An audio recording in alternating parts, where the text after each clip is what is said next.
White Sargasso Sea, Rhys.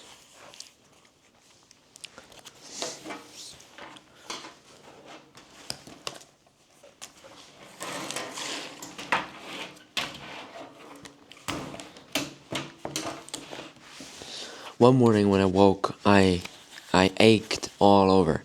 Not the cold, another sort of ache. I saw my wrists were red and swollen.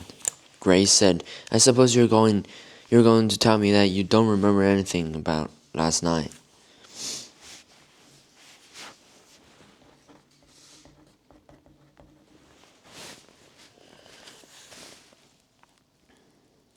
"When was last night?" I said. "Yesterday." "I don't remember yesterday."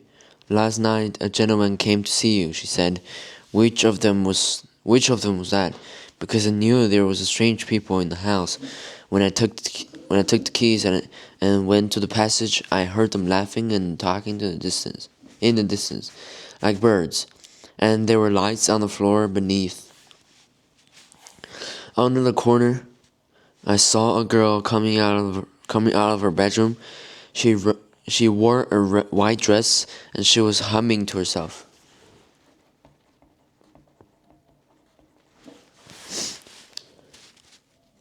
I flattened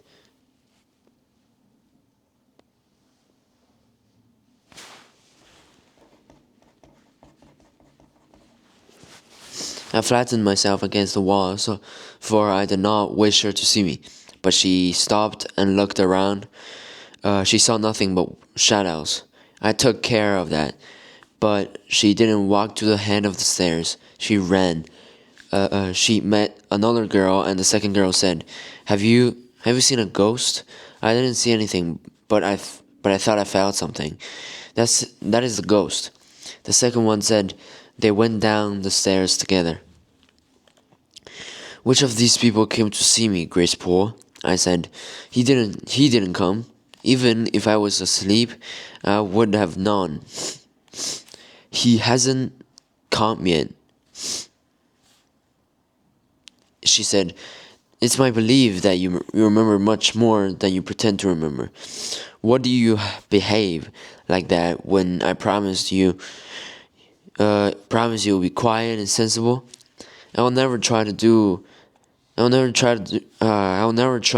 you good turn. Do you a good.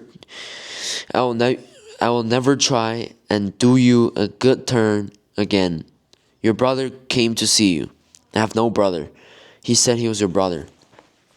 A long, long way my mind reached back. "Was his name Richard?" "He didn't tell me what his name was." "I know him," I said, and jumped out of bed.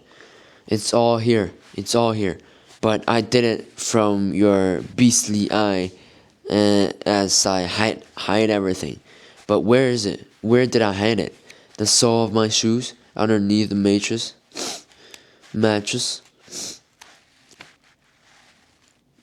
On top of the press? In the pocket of my red dress? Where? Where's this letter?" It was short because I remembered that Richard did not like long letters. "Dear Richard, please take me away from this place where I'm dying because it is so cold and dark." Mrs. Poole said, "It is no use running around and looking now. He is gone, he won't come back. Nor would I in this place." I said, "I can't remember what happened. I can't remember."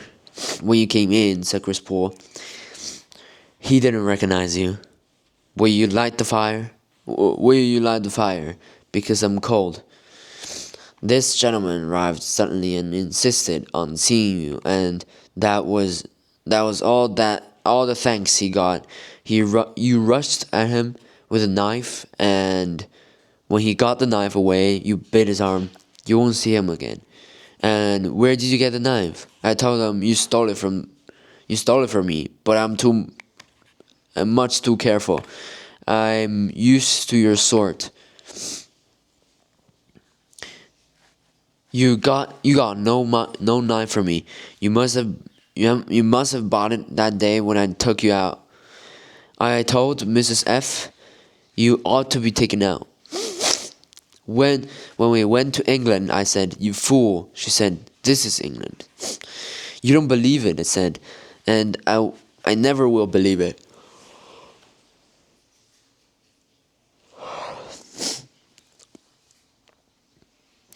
That afternoon, we went to England. There was grass and olive green water, and tall trees looking into the water. This, I thought, is England. If I could be here, I could be well again, and the second in my head would stop.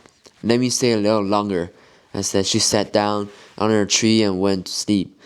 A little way off there was a cart and and horse. A woman was driving it. It was it was she who it was she who sold me the knife. I gave her the locket. I gave her the locket.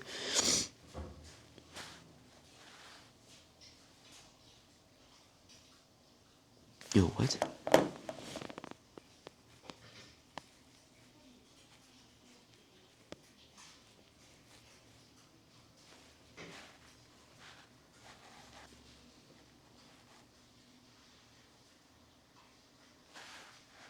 Oh, I gave her the locket around my neck for it. Grace Poole said, "So you don't remember that you attacked this gentleman with a knife?" I said that you would be quiet. "I must speak to her," he said. If he was warned, but he couldn't listen. I was in the room, but I didn't hear all he said except I cannot interfere legally between yourself and your husband. It was when he said legally that you flew at him and he twisted the knife out of your hand. You bit him. But you mean to say that you don't remember any of this? I remember now that he did not recognize me. I saw him look at me, and his eyes went first to one corner and then to another. Not finding what they expected. He looked at me and spoke to me as though I was a stranger.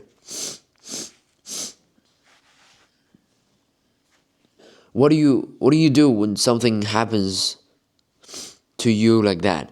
What are you laughing at? Why are you laughing at me? Have you hated my red dress too? If I'd been wearing that, he'd have known me. Nobody's hitting your dress, she said. It's hanging in the press.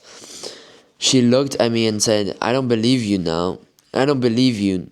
I don't believe you know how long you've been here. You poor creature. On the contrary, I said, only I know how long I've been here. Nights and days and nights. Hundreds of them slipping through my fingers. But that does not matter. Time has no meaning. But something you can touch and hold, like my red dress, has a meaning. Where is it? She jerked her hand towards the press, and the corner of her mouth turned down. As soon as I turned the key, I saw it hanging. The color of fire and sunset. The color of flamboyant flowers.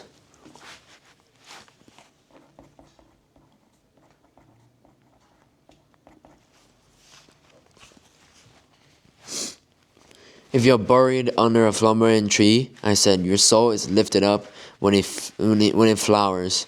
Everyone wants that. She shook her head, but she did not move or touch me. The scent that came from the dress was very faint at first.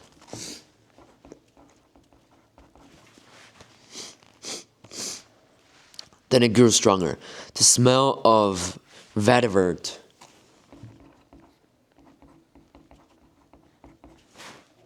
and frangipani,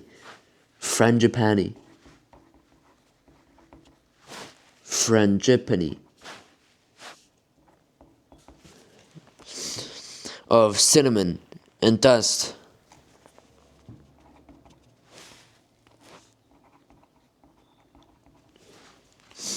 And lime trees when they are flowering. The smell of the sun and the smell of the rain. I was wearing a dress of that color when Sandy came to see me for the last time. Will you come with me? He said. No, I said, I cannot. So this is goodbye? Yes, this is goodbye. But I can't leave you like this. He said, you're unhappy. You're wasting time, I said, and we have so little. Sandy often came to see me when that man was away, and when I went out driving, I could meet him. I could go out driving then. The servants knew, but none of them told. Now there was no time left. We kissed each other in a stupid room. Spread fans decorated the walls. We had often kissed before, but not like that. That was a life and death kiss, and you only know a long time afterwards what it is. The life and the death kiss. The white ship whistled 3 times, once gaily, once calling, once to say goodbye. I took the red dress down and put it against myself. Does it make me look intemperate?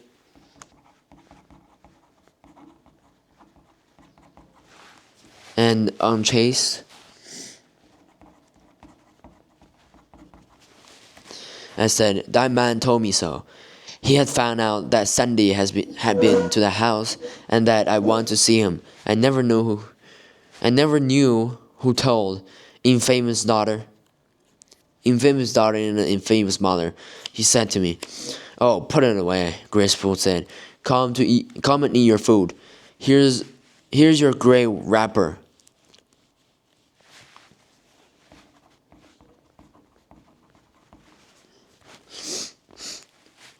Why they can't give you anything better is more than I can understand. They're rich enough, but I held the dress in my hand, wondering if they had done the last and worst thing. If they had changed it when I wasn't looking, if they had changed it and it wasn't on my dress at all. But how could they get the scent?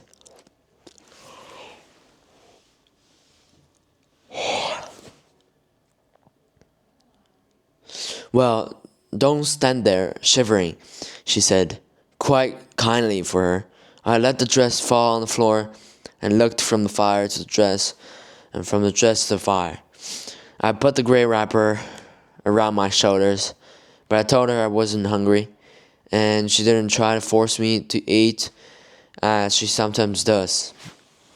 It's just as well that you don't remember last night, she said. The gentleman fainted, and fine outcry, outcry.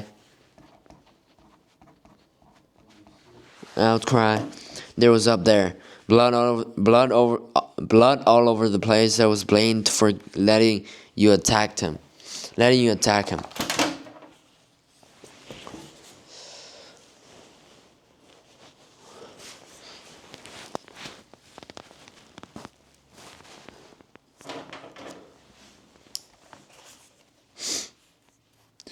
And the master is expected in a few days. I'll never try to help you again. You're too far gone to be helped. I said, if I had been wearing my red dress, Richard would have known me. Your red dress, she said, and laughed. But I looked at the dress on the floor, and it was as if the fire had spread across the room.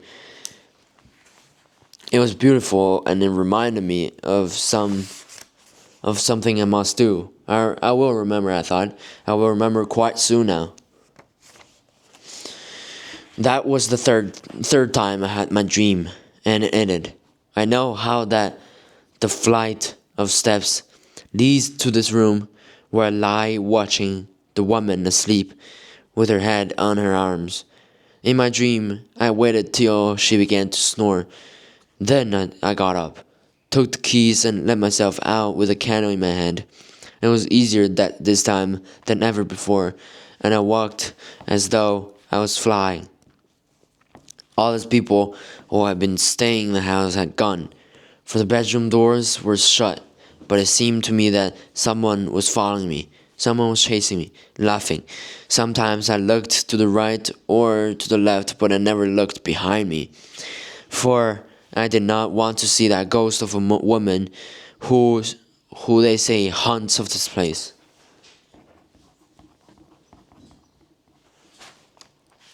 I went down to the staircase. I went down the staircase. I went further than I have never been before, ever been before.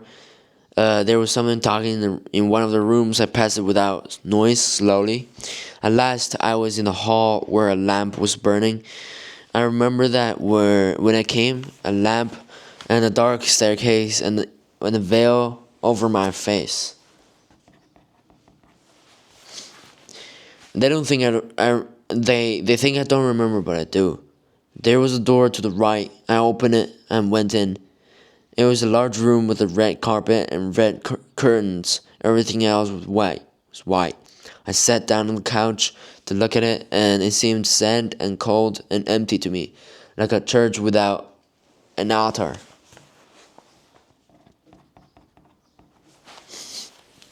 I wished to see it clearly, so I lit all the candles, and there were many.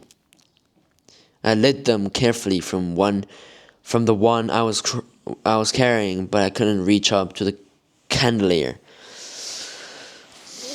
Then I looked around for the altar, for with so many candles and so much red, the room reminded me of the church.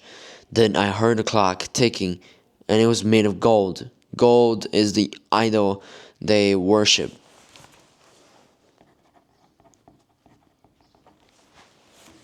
Suddenly, I felt very miserable in that room, though the couch I was sitting on was so soft that I sank into it. It seemed it seemed to me that I was going to sleep. Then I imagined that I heard a footstep, and I thought, what will they say? What will they do if they find me here? I held my I held my right wrist with my left hand and waited, but it was nothing. I was very tired after this, very tired. I wanted to get out of the room, but my own candle had burned down, and I took one of the others. Suddenly, I was in Aunt Cora's room. I saw the sunlight coming through the window, the tree outside, and the shadows of the leaves on the floor. But I saw the wax candles too, and I hated them. So I knocked them down. Most of them went out, but one caught the thin curtains that were behind the red ones. I laughed when I saw the lovely color spreading so fast, but I did not stay to watch it. I went into the hall again, and with the tall candle in my hand, it was then that I saw her, the ghost, the woman with streaming hair. She was surrounded by a gilt frame, but I knew her. I dropped the candle I was carrying, and it caught the end of tablecloth.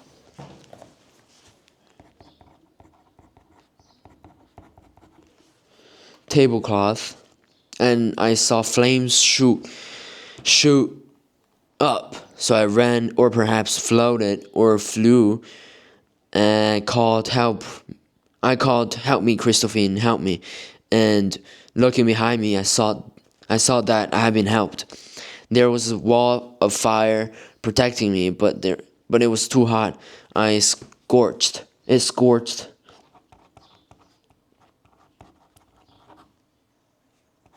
It scorched me, and I went away from it. There were more candles on a table, and I took one of them and ran up to the first flight of stairs and the second. On the second floor, I threw away the candle, but I did not stay to watch. I ran up to the last flight of stairs and along the passage. I passed the room whether it brought me yesterday or the day before yesterday. I don't remember. Perhaps it was quite long ago, for I seem to know the house quite well. I know how to get away from the heat and the shouting, for there was shouting now. When I was out the battlements, it was cool, and I could hardly hear them.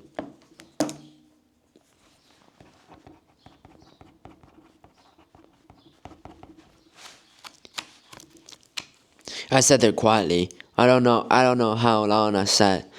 Then I turned around and saw the sky.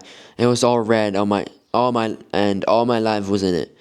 I saw the grandfather clock and Aunt Cora's patchwork.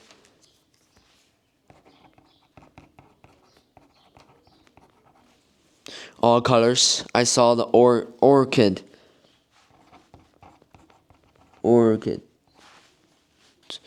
and the stephanotis,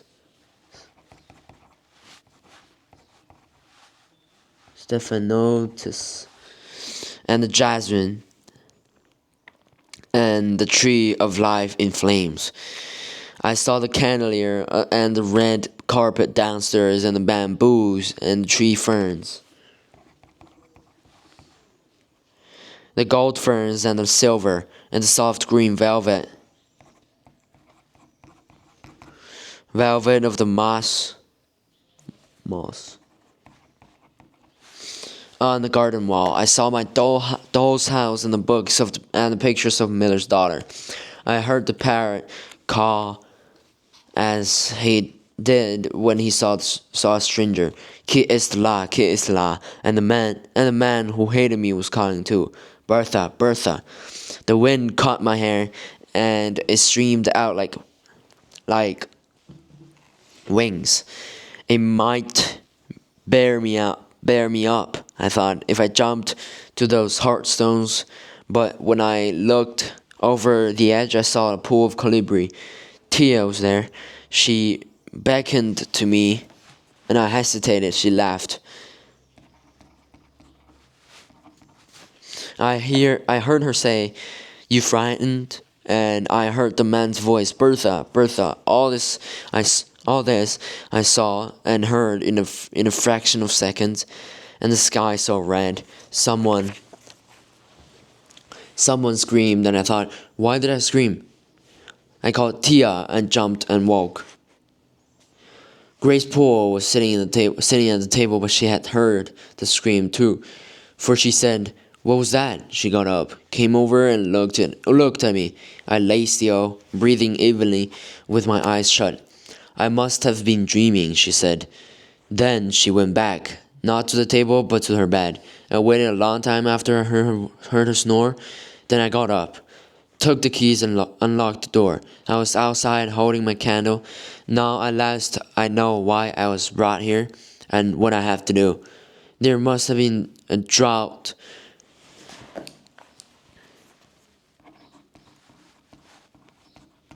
There must have been a drought. There must have been a drought, for the flame flickered.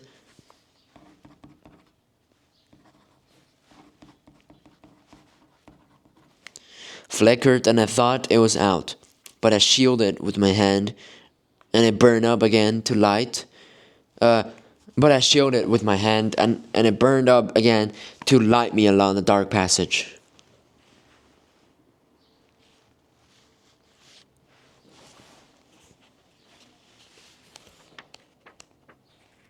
Well,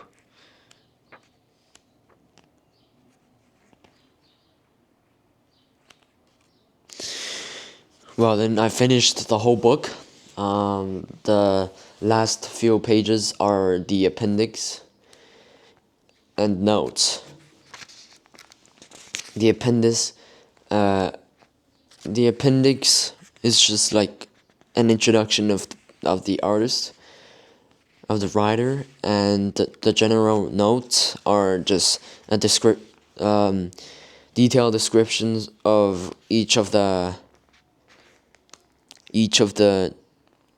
places. For example, Sargasso Sea, islands, slavery, Quero, Albea, I don't know how's it called. But yeah, I'm not gonna read the last part. Okay, so that's for the whole book, and that's for today. If you liked the video, please subscribe, and I'll start reading a new book tomorrow. I'll see you guys tomorrow then.